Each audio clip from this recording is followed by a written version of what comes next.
It's alright.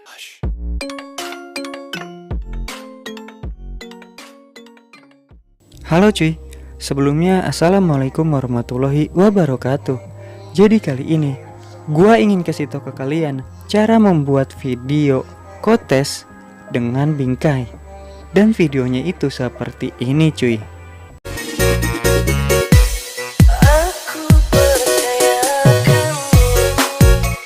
Dan di sini gue menggunakan dua aplikasi, yaitu PIXELLAB dan Kinemaster.